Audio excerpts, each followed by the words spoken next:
La técnica de Ho'oponopono puede ser utilizada cada vez que notemos dentro de nosotros alguna incomodidad en relación a una persona, lugar, suceso o cosa. Ante estas situaciones, iniciamos el proceso de limpieza activando nuestra voluntad. Podemos decir las siguientes frases: perdóname por aquello que está en mí que ha creado esto. Libera la energía que me hace ver incorrectamente esta situación. Luego pedimos ayuda diciendo: Divinidad, amor, Jesús, Dios, limpia en mí lo que está contribuyendo para este problema.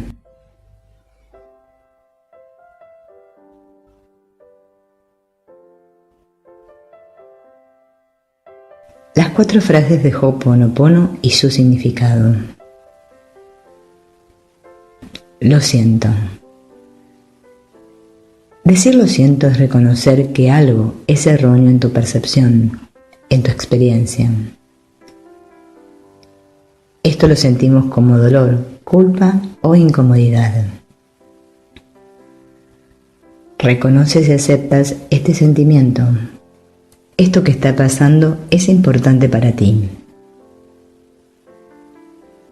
Perdóname. Decir perdóname es reconocer que pensando por tu cuenta no vas a solucionar nada. Entonces pido ayuda a la divinidad, al ser, que ayude a mi mente consciente, que se cree separada, a perdonarse. Pido al ser, a Dios, a la divinidad, que sane en mí lo que está contribuyendo con este problema, para que opere en mí y solucione el aparente problema, liberando las energías y generando el vacío. Así se crea espacio en mi mente. Te amo. Decir te amo permite que la energía bloqueada sea transformada en energía fluida. Decir te amo favorece nuestra unión con lo divino.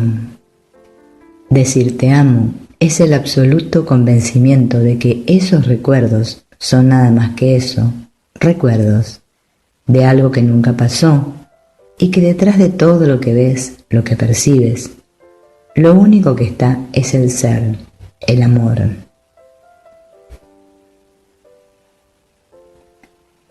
Te amo expresa la alegría de reconocer que esos recuerdos no son la verdad. Gracias. Decir gracias es reconocer la perfección del proceso. Es desapegarme de mis resultados.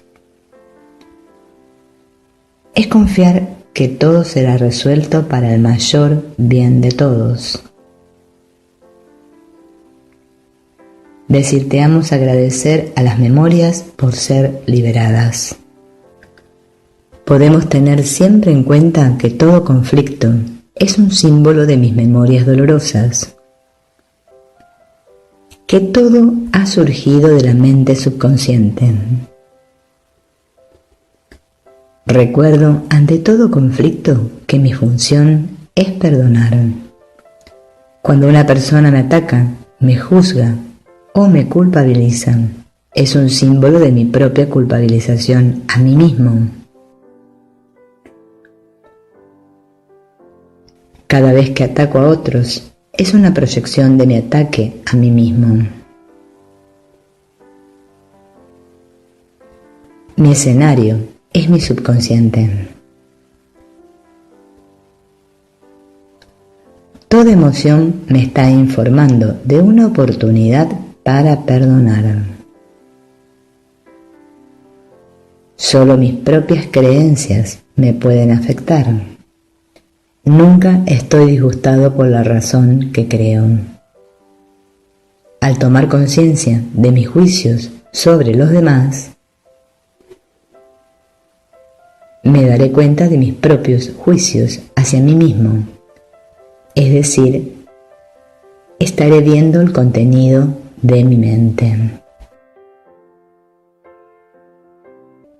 ¿Qué significa la palabra Ho'oponopono? Ho, verbo, hacer que algo suceda. Pono, correcto. Ponopono, refuerza el pono, completamente correcto. Según los antiguos hawaianos, los errores proceden de pensamientos que están influenciados por memorias dolorosas del pasado. Son solamente nuestros programas mentales los que no nos permiten ver las cosas con claridad.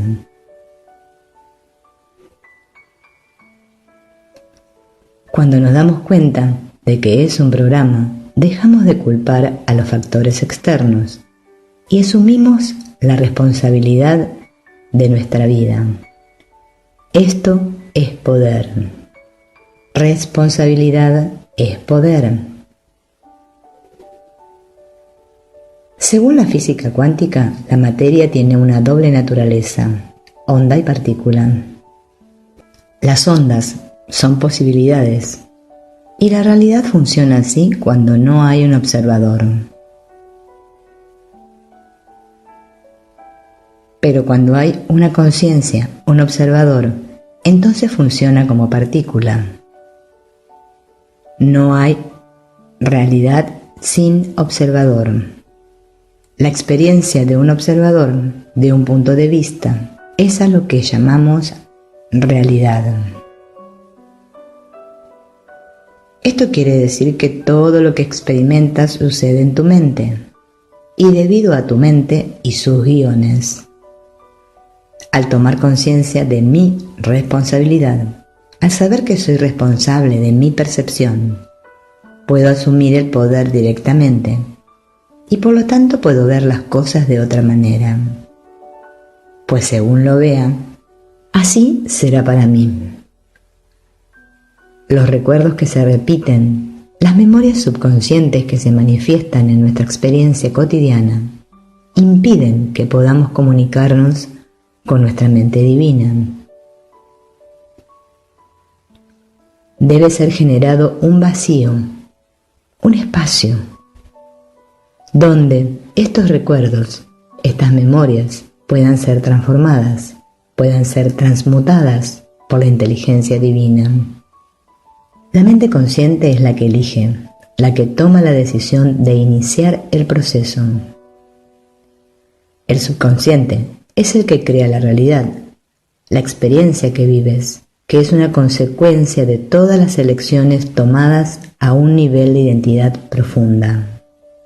Lo que tú crees, tu personaje, no sabe quién es, no tiene una identidad real, es un subproducto de todas las memorias.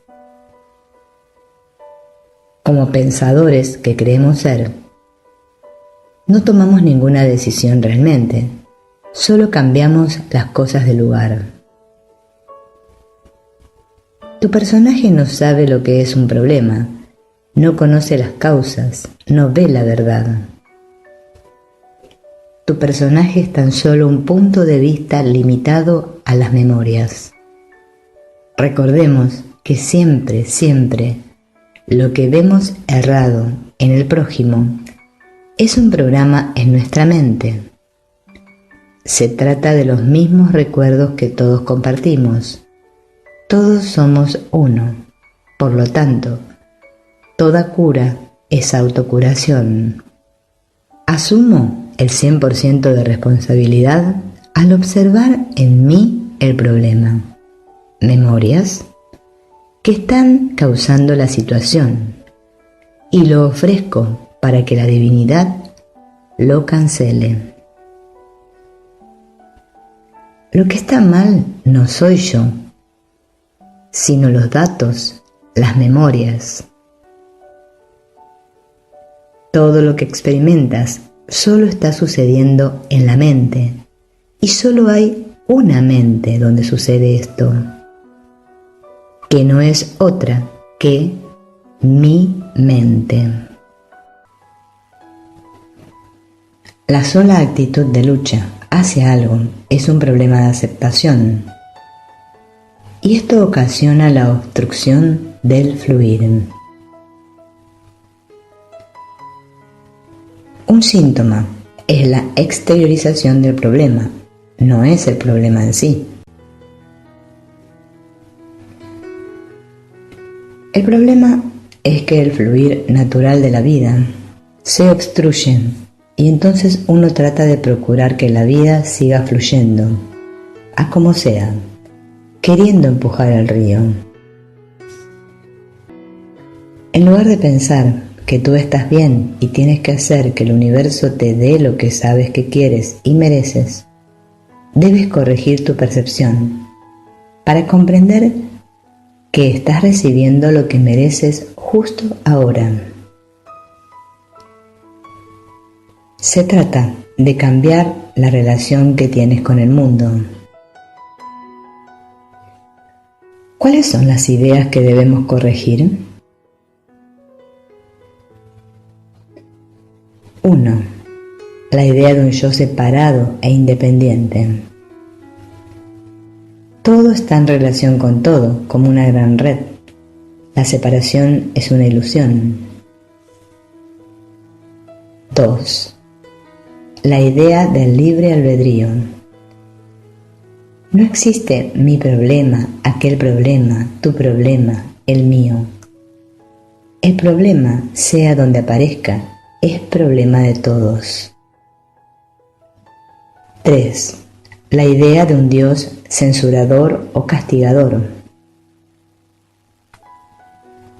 4. La idea de control. 5. El hábito de creerme víctima del mundo.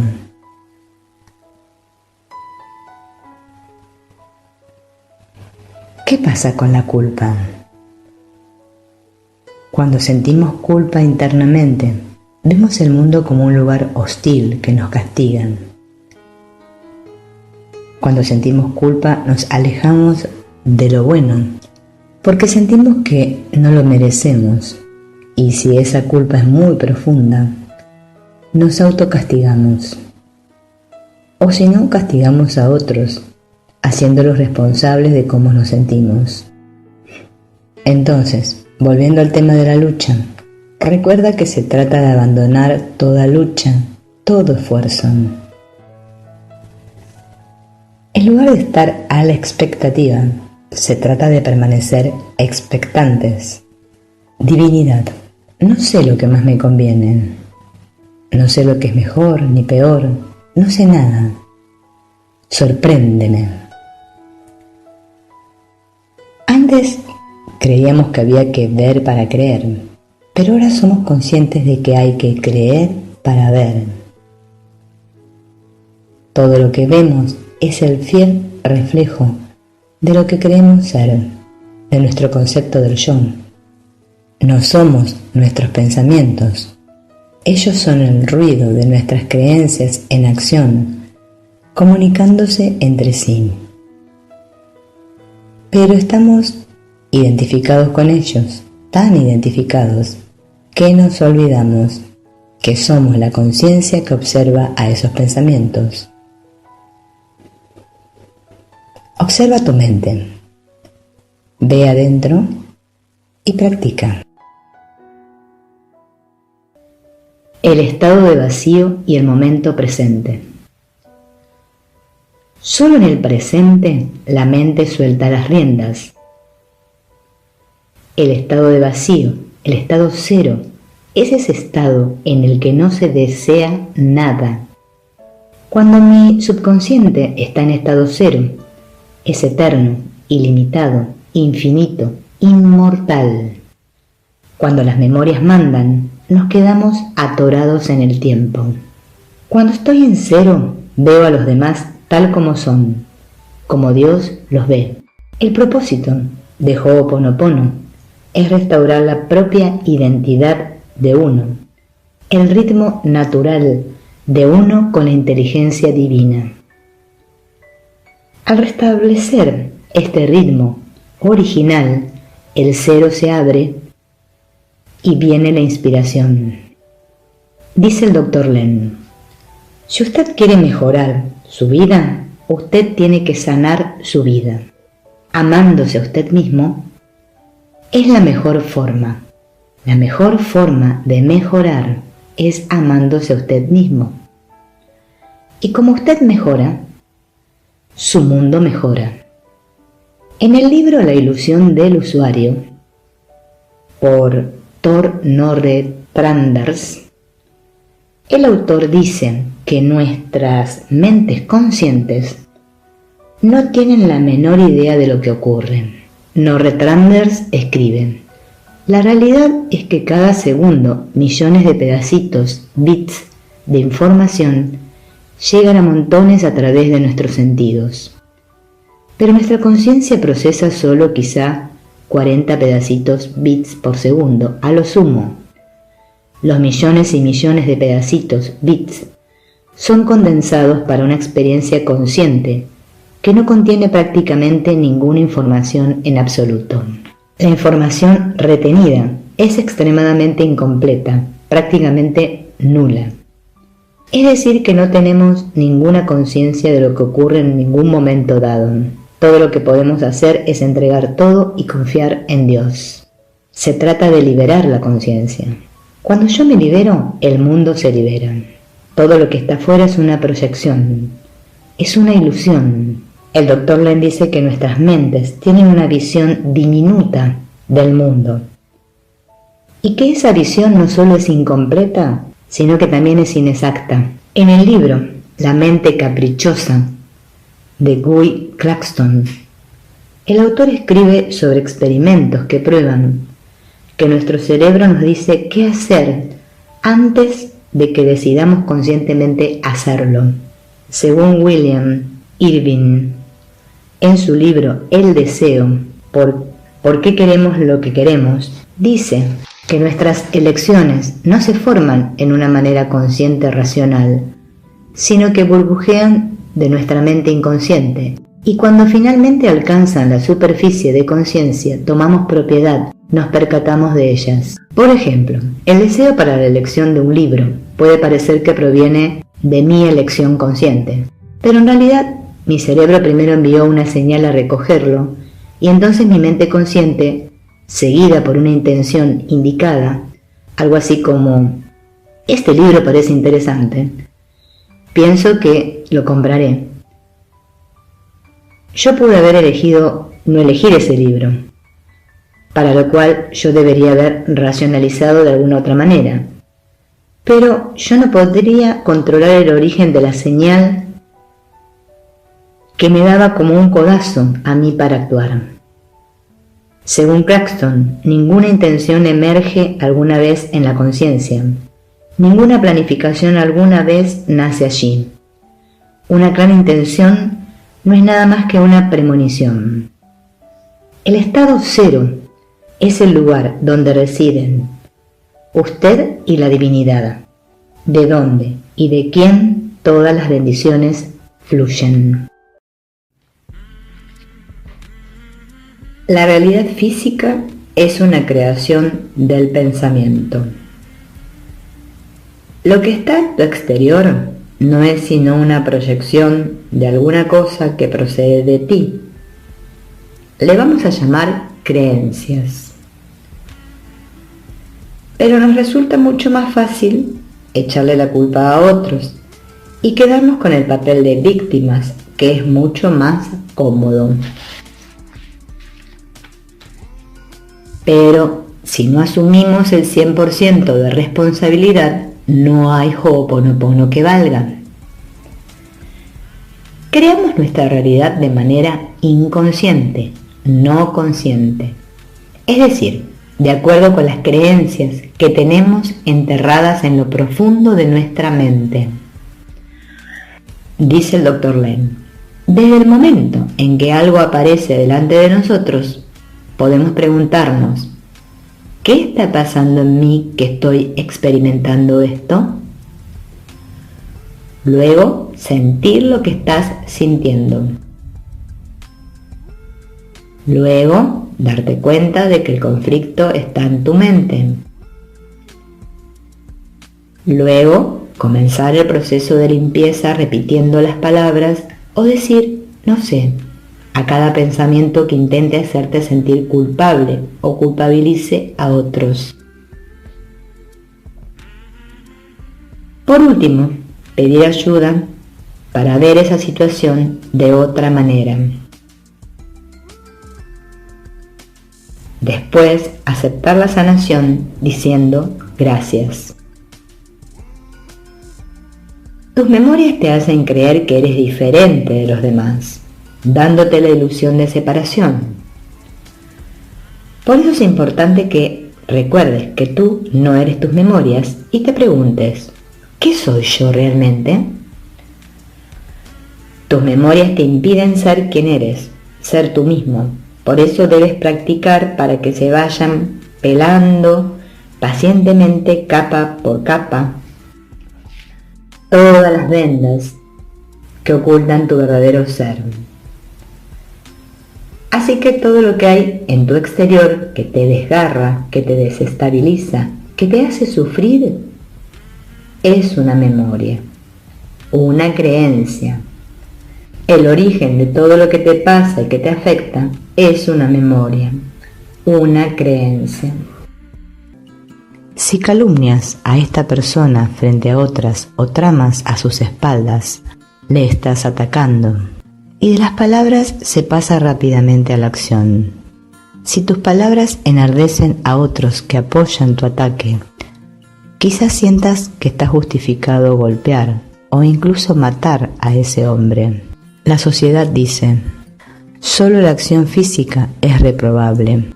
Los ataques verbales son desafortunados pero inevitables.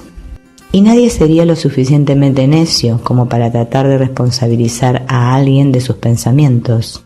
Y así te escandaliza un acto de asesinato, pero el pensamiento de asesinar es aceptable. Todos lo habéis tenido. Te escandaliza el acto de violación o de abuso sexual, pero no te perturba mucho pensarlo. Te pido que recuerdes que todo lo que piensas, dices o haces a otra persona se refleja en ti e influye en lo que piensas de ti mismo. Un pensamiento negativo sobre otra persona demuestra cómo te ves a ti mismo. Abusar verbalmente de otros indica tus propios sentimientos de vergüenza y rechazo emocional. Cualquier violencia física hacia otra persona indica tu propio impulso suicida. Esto no es ningún misterio, solo alguien que expresa del dolor agrede a otros. Y os pregunto, ¿cuánto de vosotros no sentís dolor? ¿Cuánto de vosotros no lanzáis pequeños ataques a los demás? La diferencia entre tú y el que viola y asesina no es tan grande como crees. No te lo digo para hacer que te sientas mal. Lo digo para ayudarte a despertar a tu responsabilidad para con tu hermano. Si puedes perdonarte a ti mismo por tener pensamientos de venganza, ¿por qué no puedes perdonar a un hombre o a una mujer que actúa con venganza? Esa persona solo pone en práctica aquello que tú pensaste. No estoy justificando el acto de venganza. No puedo justificar ningún ataque. Y no estoy sugiriendo que tú lo hagas. Simplemente te estoy preguntando, ¿por qué expulsas de tu corazón a este hermano? Quizá su necesidad de amor y perdón sea aún más desesperada que la tuya. ¿Se los negarías? Tu hermano está profundamente herido. Ha crecido sin un padre. Ha sido adicto a las drogas desde que tenía 9 años. Ha vivido en un vecindario donde jamás se ha sentido seguro. ¿No sientes algo de compasión por el niño herido dentro del hombre que comete el delito? Si pudieras ponerte en su lugar, ¿crees que tú lo habrías hecho mucho mejor? Sé honesto, amigo mío, y en esa honestidad encontrarás compasión, sino por el hombre, sí por el niño que se convirtió en hombre. Y te digo ahora mismo que no es el hombre quien aprieta el gatillo, sino el niño. Él es quien se siente sobrepasado y herido. Es el pequeño quien no se siente amado ni aceptado. Es el niño herido quien agrede, no el hombre. Amigos míos, no hay ningún hombre, solo está el niño. No permitáis que vuestra visión quede distorsionada por el rostro airado y desdeñoso del hombre. Debajo de ese exterior duro hay un dolor y una autocrítica abrumadoras. Detrás de la máscara de hombría mal manejada y de la ira salvaje está el muchacho que no se cree digno de ser amado. Si no puedes abrazar al niño en él, ¿cómo vas a poder abrazar al niño o a la niña en ti? Pues tu temor y el suyo no son tan diferentes. Retiremos primero tu máscara de superioridad moral y dejemos que el niño o la niña en ti mire al niño en él. Ahí es donde comienzan el amor y la aceptación. Ahí es donde el perdón tiene sus raíces. Los criminales solo son un grupo de intocables en tu sociedad. No quieres examinar sus vidas. No quieres oír hablar de su dolor. Quieres recluirlos donde no tengas que tratar con ellos. Haces lo mismo con los ancianos, los enfermos mentales, los desposeídos, etc. ¿Ves, amigo mío? No quieres la responsabilidad de amar a tu hermano. No obstante, sin amarle, no puedes aprender a amarte y a aceptarte a ti mismo. Tu hermano es la clave de tu salvación, siempre lo fue y siempre lo será. Tal como el individuo niega y reprime las tendencias negativas que no quiere aceptar en sí mismo, la sociedad niega e institucionaliza los problemas que no desea encarar. Ambos inconscientes, el individual y el colectivo, están colmados de heridas inexpresables. El comportamiento a ambos niveles está motivado por el dolor, la culpa y el temor no reconocidos y ensamblados en esas heridas. El perdón trae una linterna a estos lugares oscuros y secretos del yo y de la sociedad. Les dice a tu culpa y a tu temor: salid y mostraros, necesito entenderos. Y le dice al criminal: sal, conoce a las víctimas de tu crimen, enmiéndate, inicia el proceso de curación. Reconocer la herida siempre es el primer paso del proceso curativo. Si no estás dispuesto a enfrentar el temor que está detrás de la herida, individual y colectivamente, el proceso curativo no puede empezar. Es difícil para ti examinar tu dolor reprimido. Es difícil para la sociedad contemplar el dolor de sus descastados, pero tiene que hacerse. Todo el mundo vive en una prisión de reactividad hasta que la herida se hace consciente. No es solo el criminal el que está detrás de las rejas. Los hombres y las mujeres que lo pusieron allí viven detrás de otro tipo de rejas. Si no traes tu material inconsciente a la conciencia, se expresará en sus propios términos distorsionados. Si no trabajas intencionalmente con el criminal para ayudarle a llegar al amor y a aceptarse a sí mismo, volverá a entrar en la sociedad con la misma ira y la misma mentalidad negativa. La construcción de más prisiones o poner más policías en las calles no van a aumentar la seguridad de tu vecindario. Estas acciones solo agravan la situación al aumentar el nivel de temor. Si quieres mejorar estas situaciones, lleva el trabajo del perdón a las prisiones y a los vecindarios. Contrata más maestros, más consejeros y más trabajadores sociales. Alimenta a la gente y plantéales retos emocionales y mentales. Ofréceles experiencias de vinculación emocional libre de riesgo. Proporciónales oportunidades para educarse y entrenarse. Dales esperanza, dales aceptación, dales amor. Este es el trabajo del pacificador. Esto es servicio, esto es abrazar a tu hermano como a ti mismo. Y por favor, recuérdalo, al dar a otros, te estás dando a ti mismo. Nadie da amor sin recibirlo. Nadie da un regalo que no reciba simultáneamente. Ya es hora de que dejes de intentar castigar al pecador en ti y al criminal en tu sociedad. El castigo solo refuerza el rechazo. Eso es justo lo opuesto de lo que necesita. Hay que atenuar y aliviar los sentimientos de rechazo. El juicio y el ataque deben ser llevados a la luz de la conciencia. La culpa y el temor tienen que ser vistos tal como son.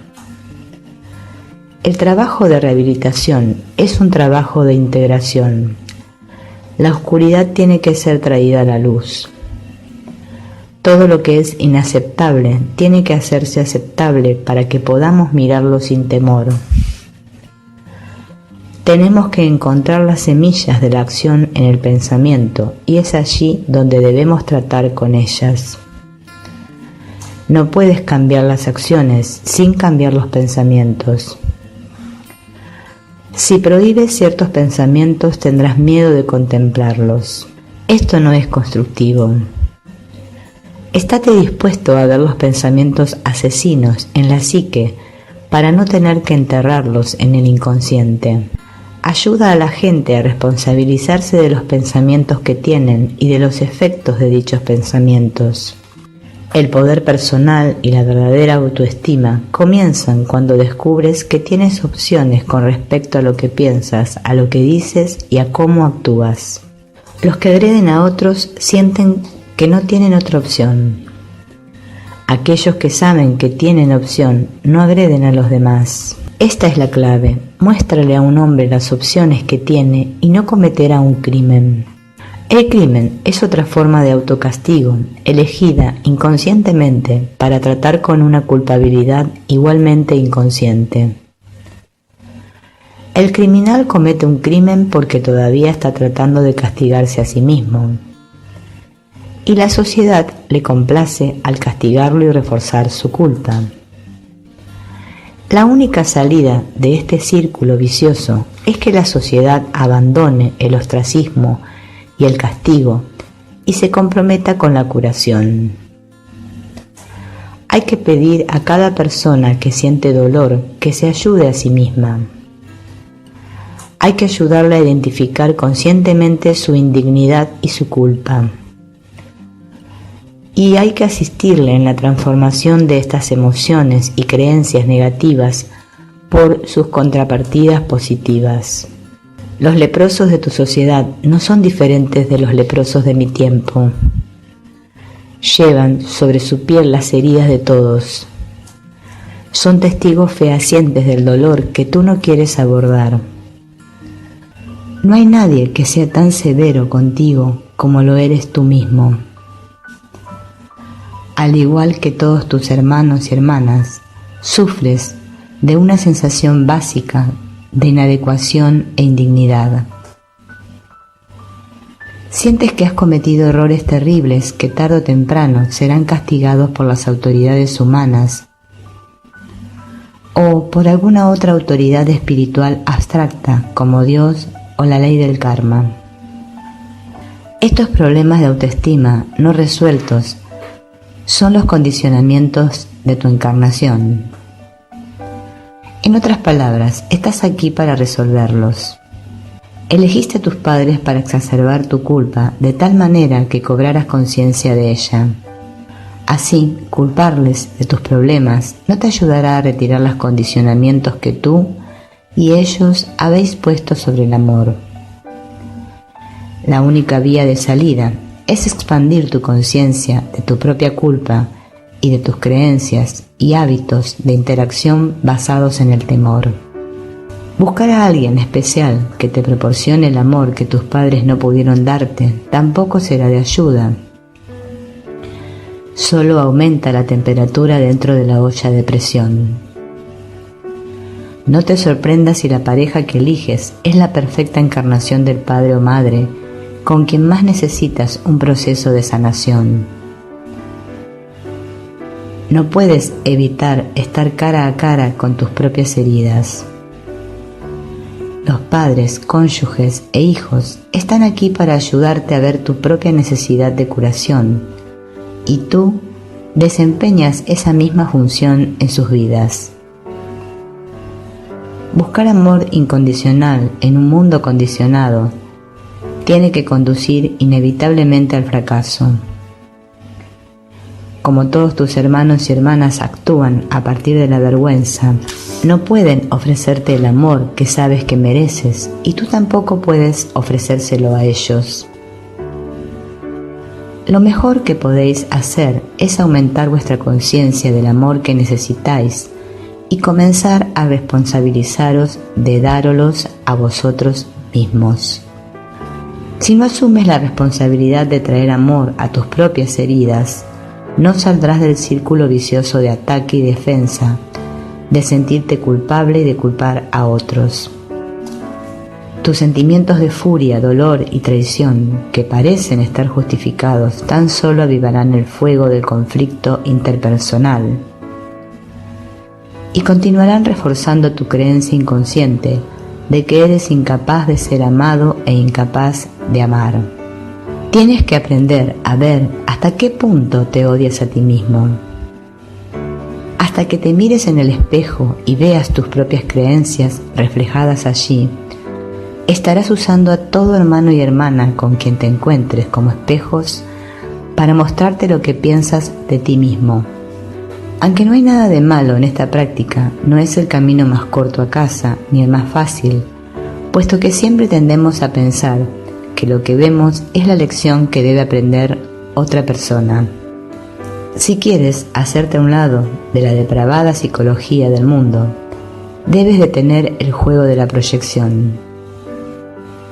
Este juego oculta tu impulso inconsciente de muerte detrás de una fachada de culpa y moralidad condicionada.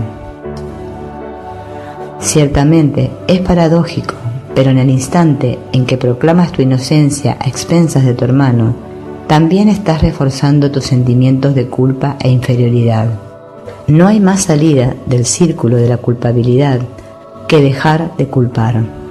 Sin embargo, tienes que estar preparado. Si decides bajar de la rueda del sufrimiento, tal vez descubras que no eres muy popular. Los que no se unen al juego de proyecciones del mundo son los primeros en ser atacados. Si has aprendido algo de mi vida, tienes que haber aprendido esto. Cualquiera que esté dispuesto a reconocer su propio temor sin proyectarlo, amenaza el juego del mundo.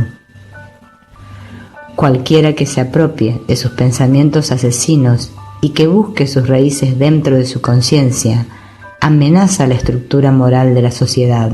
En la sociedad humana existe lo que está bien y lo que está mal. Aquellos que hacen el bien son recompensados y aquellos que hacen el mal son castigados. Así es como siempre ha sido. Mi enseñanza amenaza esta suposición básica. Al nivel más superficial, pone en cuestión la idea de que las malas acciones deban ser castigadas. Frente a la llamada a castigar, defiendo y seguiré defendiendo la llamada al perdón. A un nivel más profundo, mi enseñanza pone en cuestión la idea misma de que alguien debe ser condenado por su comportamiento. Si alguien se comporta mal, es porque tiene pensamientos falsos. Si puede percatarse de la falsedad de su pensar, puede cambiar su comportamiento. Y a la sociedad le interesa ayudarle a hacerlo. Pero si se aplica un castigo, sus falsas ideas se reforzarán y además se le añadirá la culpa. ¿Has oído la expresión 2 errores no hacen un acierto? Esta es la esencia de mi enseñanza. Todos los errores tienen que ser corregidos de la manera correcta. De lo contrario, la corrección es un ataque. Oponerse a una idea falsa, tratar de dominarla o discutir con ella, es reforzarla. Ese es el camino de la violencia. Mi camino, por el contrario, es no violento. Mi camino demuestra la respuesta en el planteamiento del problema. Lleva amor y no ataque a los que sienten dolor. Sus medios son consistentes con sus fines. Hacer mal es enseñar culpabilidad y perpetuar la creencia de que el dolor y el sufrimiento son necesarios. Hacer el bien es enseñar amor y demostrar su poder para superar todo sufrimiento. Dicho de manera simple, nunca haces bien al hacer el mal, o mal al hacer el bien. Para hacer el bien, haz el bien. No puedes amar de una manera no amorosa. No puedes hacer el bien y atacar el mal. El error tiene que ser deshecho, y como la raíz de todo error es el temor, únicamente deshacer el temor traerá la corrección. El amor es la única respuesta que deshace el miedo. Si no lo crees, pruébalo. Ama a cualquier persona o situación que evoque temor en ti y el temor desaparecerá. Esto es verdad, no tanto porque el amor sea un antídoto contra el temor, sino porque el miedo es la ausencia de amor. Por lo tanto, no puede existir cuando el amor está presente. La mayoría de vosotros entendéis muchas cosas del miedo, pero muy poco del amor. Tenéis miedo de Dios, miedo de mí y miedo el uno del otro. ¿Por qué tenéis miedo? Porque creéis que no sois dignos de amor, ni capaces de amar a otro. Esta creencia es la única que tiene que ser cambiada. Toda la negatividad se desprenderá de tu vida cuando deshagas esta simple creencia errónea acerca de ti mismo. Tú, amigo mío, no eres quien crees ser. Todo aquello que hemos negado está registrado en el inconsciente, archivado con la etiqueta «Esto no lo acepto para mí», «Esto no es bueno para mí», «Esto no quiero experimentarlo», «Esto no quiero vivirlo». Existe mucha resistencia al tratar de revivir todo lo que allí se encuentra, porque todo eso tiene para mí una connotación desagradable. Por lo tanto, siento miedo y angustia. Todo el problema para tratar con el inconsciente reside en el consciente. Por eso es allí donde hemos de dar el primer paso. Y para eso debo comprender este sector inconsciente. Hasta que no reconozca y comprenda que lo que hay allí, en el inconsciente, es mío, auténticamente mío, no podré establecer unas buenas relaciones con el inconsciente. Tengo que comprender que en mi inconsciente hay algunas cosas que son valiosas, aunque su contenido parezca desagradable. Mi capital primordial es toda la energía que hay allí, toda mi capacidad de sentir está ahí. La mente consciente es un sector que emerge de mi inconsciente. El inconsciente me pertenece por entero. Tratar con el inconsciente es como tratar con un niño pequeño, es decir, comprendiéndolo y amándolo. Si lo trato desde mi nivel de adulto, el inconsciente no me comprenderá, por lo tanto se apartará, se aislará. Debo amar ese valor que hay allí para que el niño se abra poco a poco.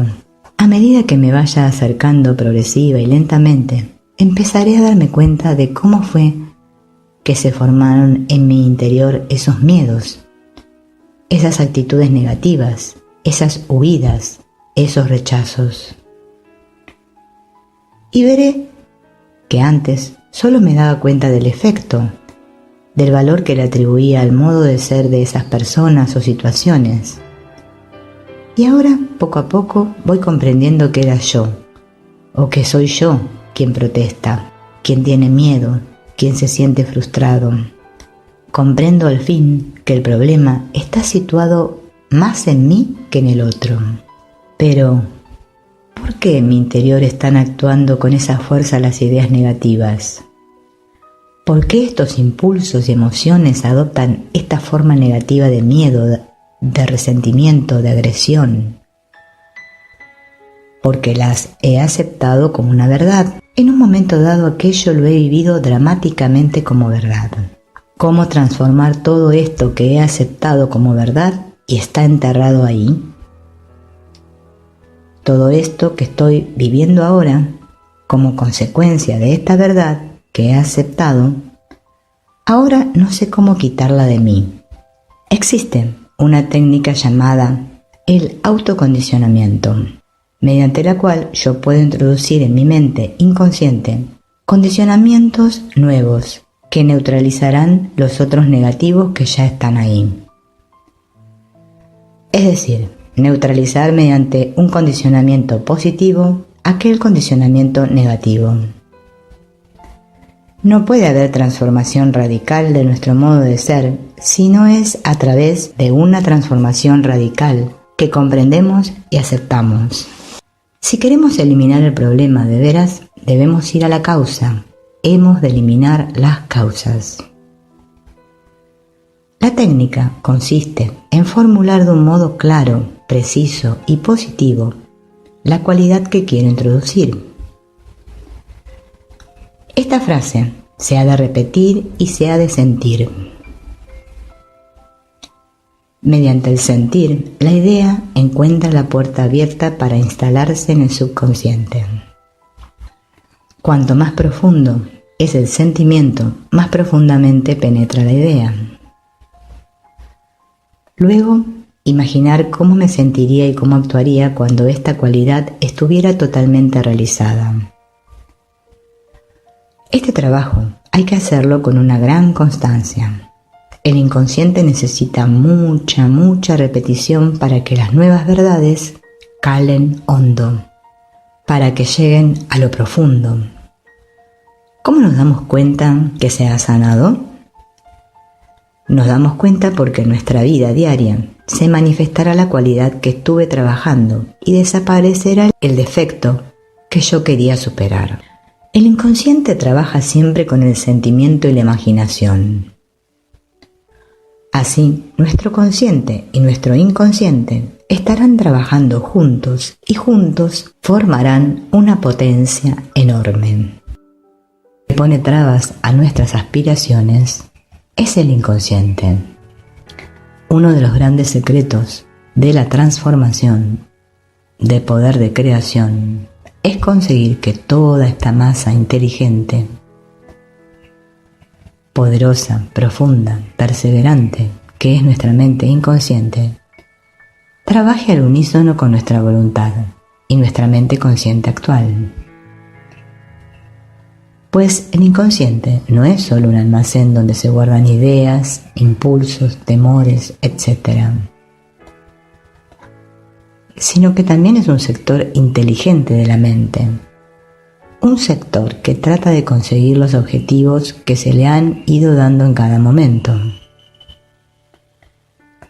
Nuestra mente inconsciente siempre tiende a dar satisfacción, cumplimiento a las consignas que reciben, pero sin calificarlas. Por ejemplo, si al inconsciente se le dice que uno mismo es una persona mala, el inconsciente pone en marcha acciones de autocastigo para obedecer la consigna. Actúa en cierto sentido mecánicamente, pero trata de cumplir su objetivo de un modo inteligente, ordenando los estados de ánimo y las acciones de acuerdo con lo mandado.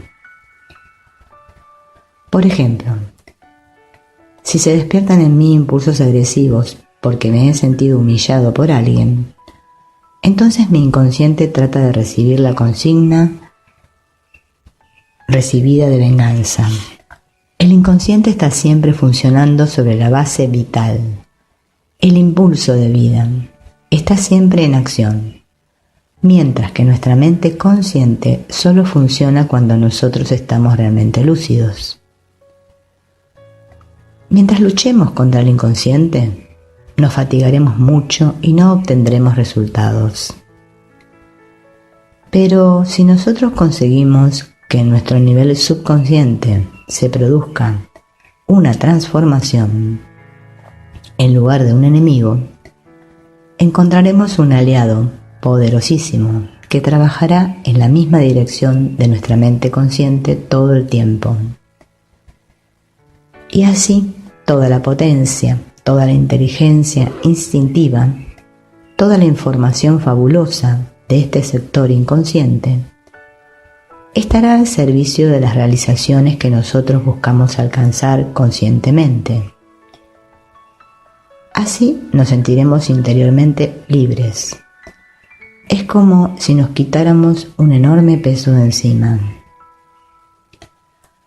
Es decir, que el trabajo comienza a nivel del consciente, pero trabajo también sobre mi inconsciente, pues lo que está dentro debe salir. Yo dispongo de mi voluntad, pero ocurre que esta voluntad se encuentra con otra voluntad que ha sido mía en un momento dado, pero que ahora manifiesta una tendencia contraria a la que yo expreso conscientemente. Se trata de otra voluntad activa, al menos tan poderosa como la mía consciente, y que muchas veces demuestra poseer mucha más potencia, estando además guiada por unas consignas rígidas. Por eso nos cuesta tanto cambiar. En el próximo video veremos cómo tratar con el inconsciente. Amigo, ayúdame a reconocer que nada de lo que veo significa nada para poder aprender a ver. Estoy dispuesta a reconocer la falta de validez de mis juicios porque quiero ver.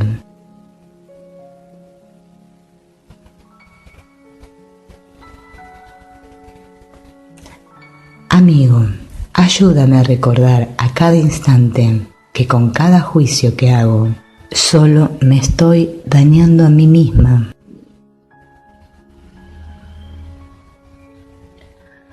Estoy dispuesta a, en vez de querer entender lo que veo y encontrar sentido allí,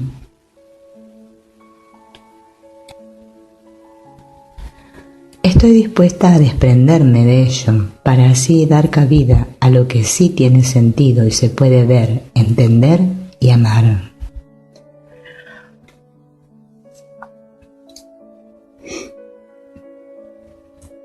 Amigo, ayúdame a reconocer que lo que yo llamo mis pensamientos no son reales y no significan nada.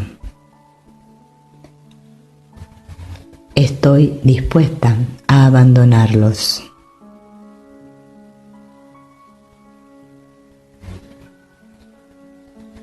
Estoy dispuesta a abandonar y dejar de defender un sistema de pensamiento que me ha hecho daño y que ya no deseo.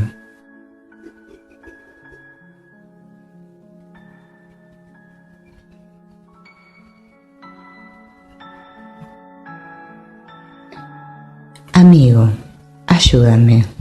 Quiero tomar conciencia de que nunca estoy disgustada por la razón que creo.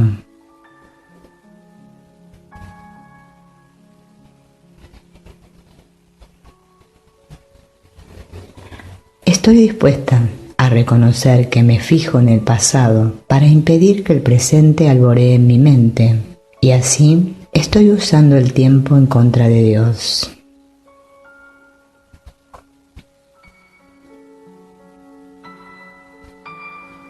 ¿Qué significado pueden tener mis pensamientos privados de los que soy consciente si no existen?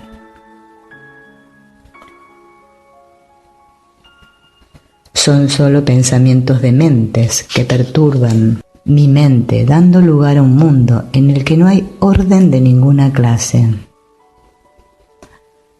Elijo no otorgarle valor a lo que no tiene significado y es completamente demente.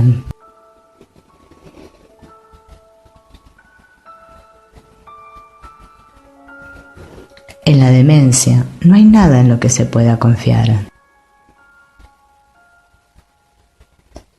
Amigo, ayúdame a confiar solo en la realidad.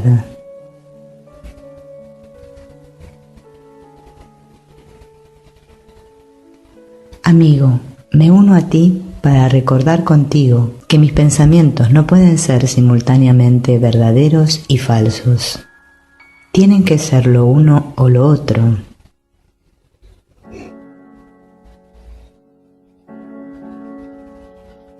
Quiero mirar al mundo que veo como la representación de mi propio estado de ánimo.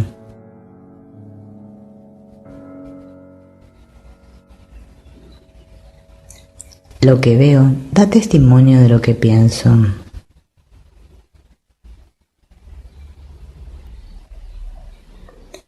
Si no pensase, no existiría, ya que la vida es pensamiento. Sé que éste puede cambiar. Quiero contemplar el mundo real y dejar que me enseñe que mi voluntad y la voluntad de Dios son una.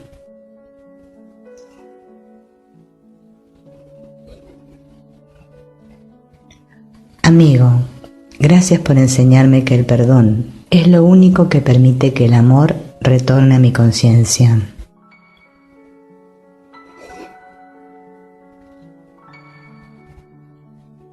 Amigo, te entrego toda mi mente, te entrego todos mis pensamientos. Ayúdame a ver inocencia en todo. Eres inocente, soy inocente. Eres inocente, soy inocente. Gracias, gracias, gracias.